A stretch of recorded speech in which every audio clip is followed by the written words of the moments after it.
Hello guys, কেমন আছেন সবাই? আশা করি সকলেই ভালো আছেন। ফ্যান্টাসি অ্যানিমে এক্সপ্লেন চ্যানেলে সবাইকে স্বাগত। তো আজকে আমরা নিনজা কামোয়ের পঞ্চম এপিসোডটা এক্সপ্লেন করতে যাচ্ছি। বিগত আমরা নিনজা কামোয়ের যে 4টি এপিসোড দেখেছি, সে সবগুলোর চাইতে এই এপিসোডটা একটু বেশি ইন্টারেস্টিং হতে যাচ্ছে। আশা করি এই এপিসোডটি আপনাদের অনেক বেশি ভালো লাগবে। আর যারা আগের এপিসোডগুলো এখন পর্যন্ত দেখেননি, ডেসক্রিপশন বক্সে লিংক দেওয়া আছে, সেখান থেকে অবশ্যই দেখে আসবেন। তো চলুন আর বেশি দেরি না করে ভিডিওটি শুরু করা যাক।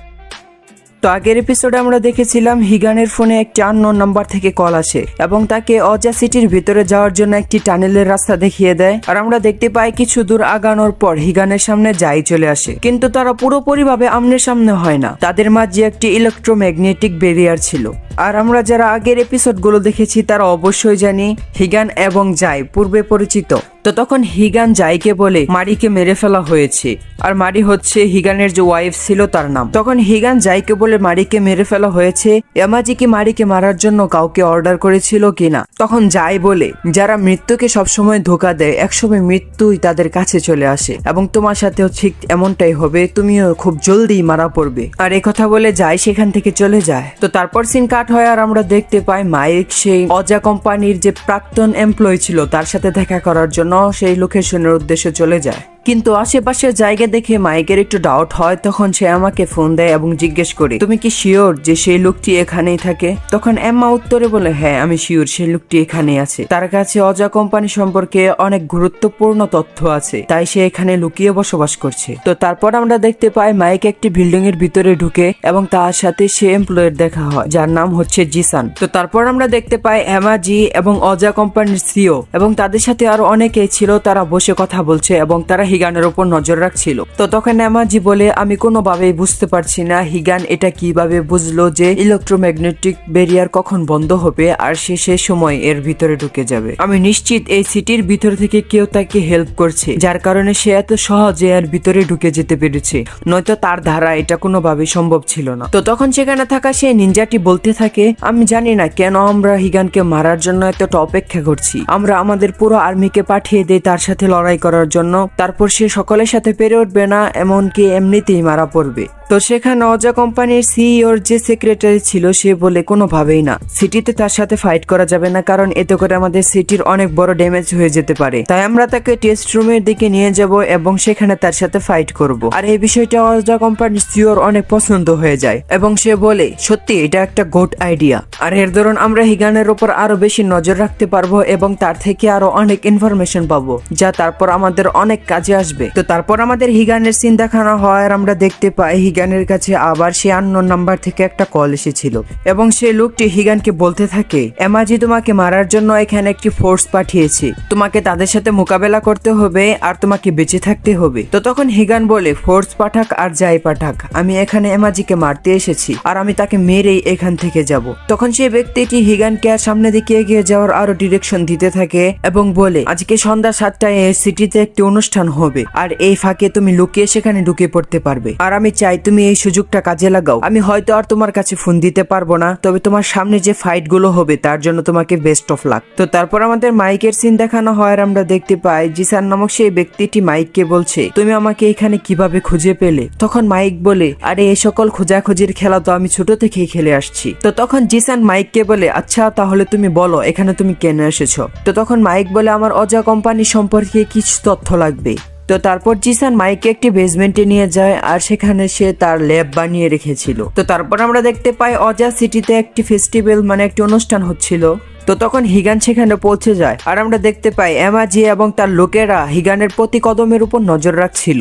তো আমরা দেখতে পাই তারা বেশ কিছু নিনজার একটা টিমকে হিগানের সামনে পাঠিয়ে দেয় তাকে মারার জন্য। আর এদিকে আমরা দেখতে পাই জিসান মাইককে বলছিল যে তাকে ষড়যন্ত্র করে অজা কোম্পানি থেকে বের করে দেওয়া হয়েছে, তাই সে অজা সিটিকে একদম ধ্বংস করে ফেলতে চায়। তখন মাইক তাকে এই বিষয়ে সমর্থন করে এবং বলে, আমি চাই তুমি অজা কোম্পানির যে মেন সার্ভার আছে সেটাকে হ্যাক করো। আর এই কথা শুনে জিসান খুব ঘাবড়ে যায়, কিন্তু মাইক তাকে তখন আশ্বাস দিয়ে বলে, কোনো সমস্যা নেই, তুমি ভয় পেও না, আমি তোমাকে সকল বিপদের হাত থেকে রক্ষা করব। আর অন্যদিকে আমরা হিগানকে দেখতে পাই যে সকল নিনজাদের সাথে লড়াই করছিল এবং একে একে সে সকল নিনজাদেরকে মেরে ফেলে। আর এদিকে আমরা দেখতে পাই জেসন অজা কোম্পানির সার্ভার হ্যাক করার অনেক চেষ্টা করে, কিন্তু সে কিছুতেই পারছিল না। তো তখন জেসন অজা কোম্পানির যে মেইন ডাটাবেস ছিল সেখানে একটি ফাইল ছিল বাউন্টি নামে, সে ফাইলটি ওপেন করে। তারপর তারা সেখানে অনেকগুলো মানুষের নাম দেখতে পায় যারা মূলত অজা কোম্পানির হয়ে গোপন এজেন্টের কাজ করে। আর মাইক তখন সেখানে এমআর নাম দেখতে পায়, আর এটা দেখে তো মাইকের মাথা একদম ঘুরে যায়। সে বলতে থাকে, এটা কিভাবে সম্ভব, এরকমটা হতে পারে না, এখানে এমআর নাম কিভাবে আসলো। আর এই বিষয়টা কিন্তু আমাদের অবশ্যই মনে রাখতে হবে, কে জানে হয়তো এমা মাইক এবং হিগানের সাথে গাদ্দারি করেছে। তো তখন জেসনকে অজা কোম্পানি সার্ভার থেকে বের করে দেয়। তো তখন আমরা দেখতে পাই মুহূর্তের মধ্যে কিছু গার্ড এসে তারা যে বিল্ডিং এ ছিল সেই বিল্ডিংটি ঘেরাও করে। তখন মাইক এবং জেসন সেই বিল্ডিং এর ভিতর লুকিয়ে পড়ে, কিন্তু মাইক একটু চালাকি করে সেখানে যে বিল্ডিং এ গেমিং মনিটর গুলো ছিল সেগুলোকে চালু করে দেয়, আর যে কারণে সেই গার্ডদের নজরটা একটু অন্যদিকে চলে যায়। আর এই সুযোগে মাইক এবং জেসন সেখান থেকে পালাতে সক্ষম হয়। তো তারপর আমরা দেখতে পাই হিগান সেখানে থাকা সকল গার্ড এবং নিনজাদেরকে মেরে সামনে আগাচ্ছিল। তার সামনে কেউ কিছুই ছিল না, মানে সে পুরোপুরি একদম ফর্মে ছিল, মানে তার সামনে যেই আসছে তাকে একদম সে কচু কাটা কাটছে। আর অন্যদিকে আমরা দেখতে পাই অজা কোম্পানির গার্ডেরা মাইকদের পিছু করছিল এবং তাদের উপর লাগাতার গুলি করছিল। তো তখন সুযোগ বুঝে মাইক তার গাড়িটি একটি বাসের একদম পাশ কাটিয়ে নেয়, কিন্তু তার পিছনে যে গার্ডের গাড়িটি ছিল সেই গাড়িটি সেই বাসের সাথে ধাক্কা লেগে অ্যাক্সিডেন্ট করে বসে। তো তারপর আমরা দেখতে পাই তার আর একটু সামনে আগানোর পর মাইকও তার নিজের বন্দুকটি বের করে নেয় এবং পিছনে যে আর গার্ডগুলো ছিল তাদেরকে নিশানা করে গুলি ছুটতে থাকে। তো আমরা দেখতে পাই মাইকের নিশানা খুবই ভালো ছিল এবং সে গুলি করে সেই গার্ডদেরকে মেরে ফেলে। কিন্তু সেই গার্ডদেরকে মেরে ফেলার ফলে তারা খুবই এক্সাইটেড ছিল এবং সেই এক্সাইটমেন্টের কারণে তারা একটি পাথরের সাথে অ্যাক্সিডেন্ট করে। তারপর আমরা হিগানকে দেখতে পাই সে বিল্ডিং এর ভিতর ঢুকে গিয়েছিল এবং সেখানে থাকা অনেকগুলো নিনজাকে মেরে ফেলে। তারপর সে একটি লিফট ধরে উপরের দিকে উঠতে থাকে। তখন সে তার ফ্যামিলির কথা মনে করে যে সে অনেক সুখে তার ফ্যামিলির সাথে দিন কাটাচ্ছিল, কিন্তু একদিন হঠাৎ করে তার ফ্যামিলিরা মারা গেল এবং সবকিছু উলটপালট হয়ে গেল। আর এই কথা ভেবে তার খুবই রাগ হতে থাকে। তো তারপর আমরা দেখতে পাই যখন লিফটের দরজা খোলে তখন হিগান সামনে একটি বড় খালি রুম দেখতে পায়। তারপর হিগান যখনই সেই রুমের ভিতরে ঢুকে তখনই তার সামনে একটি রোবট চলে আসে। আর আমরা দেখতে পাই সেই রোবটের ভিতর সেই নিনজাটি ছিল যাকে হিগানকে মারার জন্য ভাড়া করা হয়েছিল। তাছাড়া আমরা সেখানে ব্লু, পিঙ্ক এবং পার্পল কালারের আরো 3টে রোবট দেখতে পাই। আর আমরা বুঝতে পারি এখানে ভয়ানক একটি ফাইট হতে চলেছে। এমনিতেও নিনজা কামুই এই অ্যানিমে সিরিজটিতে অনেক বেশি ফাইট, আর সেই ফাইট গুলো দেখতে আহা একদম চোখের শান্তি। তো তখন আমরা দেখতে পাই অজা কোম্পানির যে সিইও ছিল সে একটি ডিভাইসের মাধ্যমে তাদের উপর নজর রাখছিল, মানে হিগানদের উপর নজর রাখছিল। তো তখন আমরা দেখতে পাই হিগান যে রুমে ছিল তার বাইরে একটি হেলিকপ্টার উড়ছিল, আর সে হেলিকপ্টারের এমাজি বসেছিল। তখন এমাজিকে হিগান দেখে নেয় এবং তাকে দেখার পর হিগান তার দিকে দৌড়ে যেতে থাকে তাকে মারার জন্য, কিন্তু ঠিক তখনই পিছন থেকে সেই পিঙ্ক কালার রোবটটি এসে হিগানকে ধরে ফেলে এবং তাকে উপরে ছুঁড়ে মারে। তো তখন হিগান তার নিনজা টেকনিক ইউজ করে তার ভিতর থেকে 3জন ধোয়ার ক্লোন বের করে, যার জন্য সেই রোবটগুলোর ধ্যান সেদিকে চলে যায়। আর এই সুযোগে হিগান সেই জানালার কাঁচ ভেঙে একটি রশির সাহায্যে এমাজি যে হেলিকপ্টারে ছিল সেই হেলিকপ্টারে ঝুলে পড়ে। তখন এমাজির যে গার্ড ছিল সে একটি গুলি করে এবং সেই রশিটি ছিঁড়ে দেয়, যার কারণে হিগান সেখানে নিচে হেলিপ্যাডে পড়ে যায়। আর পড়ে যাওয়ার কারণে হিগানের মুখে যে মাস্কটি পরা ছিল সেটি ভেঙে যায় এবং তার মুখ দিয়ে রক্ত বের হতে থাকে। তো তখন আমরা দেখতে পাই পিছন দিক থেকে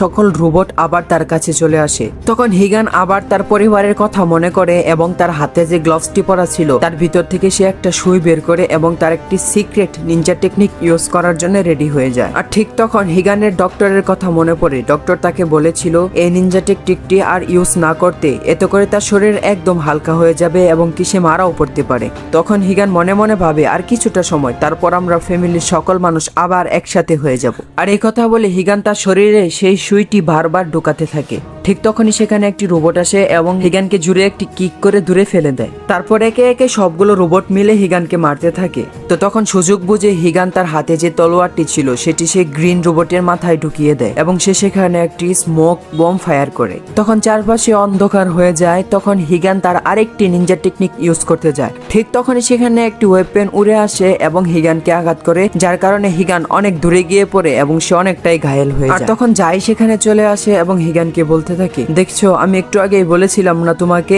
যে তুমি যে রাস্তায় চলছো এই রাস্তায় চললে তোমার মৃত্যু নিশ্চিত, আর এখন তোমার মৃত্যু হবে। আর তখন হিগান উঠে দাঁড়ায় এবং বারবার এমাজির নাম নিতে থাকে। তখন যাই বলে, আচ্ছা ঠিক আছে চলো এই খেলাটি এখানেই শেষ করে দেই। আর একথা বলে এসে হিগানকে যখন মারতেই যাবে তখনই আমরা দেখি সেখানে কিছু হয়, আর আমরা দেখতে পাই পিঙ্ক কালার রোবট এসে হিগানকে বাঁচিয়ে নেয়। মানে ভাই একদমই ননে ওয়াক্ত বাদাল দিয়া জিন্দেগি বাদাল দিয়া, একটু আগে যে রোবটটি হিগানকে মারতে চাচ্ছিল এখন সে তাকে বাঁচালো, কাহিনী কি ভাই? আর আমরা দেখি সেখানে যে আর রোবট গুলো ছিল তাদের শরীরে একটি ডিভাইস লাগিয়ে দেওয়া হয়েছে, যার কারণে সে রোবট গুলো একটু নড়তে পারছিল না। তো তখন আমরা দেখতে পাই সেখানে সেই পিঙ্ক কালার রোবটটি হিগানকে কাঁধে করে নিয়ে সেখান থেকে পালাতে থাকে। আর যখন যায় তাকে আটকানোর জন্য তার দিকে যেতে থাকে, ঠিক তখনই সেই রোবটটি জায়ের দিকে একটি বুম ছুড়ে মারে। আর সেখানে আমরা কিছু কাক দেখতে পাই এবং সেখানে একটি বড় ধামাকা হয়, মানে বিস্ফোরণ হয়। আর এদিকে আমরা দেখতে পাই মাইক অ্যাক্সিডেন্ট করে খুবই আহত হয়ে গেছে, তার শরীরে একটি গুলিও লেগেছিল। আর জেসান তাকে কোনো রকমে সেখান থেকে বাঁচিয়ে বের করে নিয়ে আসে। আর এদিকে আমরা দেখি ধামাকার কারণে জায় নিচে পড়ে যেতে থাকে। আর তখন হিগান জায়ের দিকে দেখতে থাকে এবং তাকে দেখতে দেখতেই তার চোখটি বন্ধ করে নেয়। আর এরকম একটি টুইস্ট নিয়ে এই এপিসোডটি এখানেই শেষ হয়ে যায়। তো বন্ধুরা আপনাদের কি মনে হয় এই পিঙ্ক রোবটটি হিগানকে কেন বাঁচালো, আর এমা কি আসলে তাদের সাথে গাদ্দারি করছে? আর যদি আপনারা এই রহস্যগুলো সম্পর্কে জানতে চান তাহলে অবশ্যই আপনাদের আগের এপিসোডগুলো দেখতে হবে। আর আগের এপিসোডগুলো আপনারা সবার আগে কোথায় পাবেন? অবশ্যই আমাদের চ্যানেলে পেয়ে যাবেন। তাই আপনাদের কি করতে হবে, আমাদের চ্যানেলটি সাবস্ক্রাইব করে আমাদের পাশে থাকতে হবে, যাতে করে এই এপিসোডগুলো সবার আগে দেখতে পারেন। তো এপিসোডটা কেমন লেগেছে তা অবশ্যই কমেন্টে জানাবেন। আর আজকে আমি বিদায় নিচ্ছি, তো আমাদের দেখা হচ্ছে আগামী ভিডিওতে। ততক্ষণ পর্যন্ত সকলে ভালো থাকবেন, সুস্থ থাকবেন। আল্লাহ হাফেজ।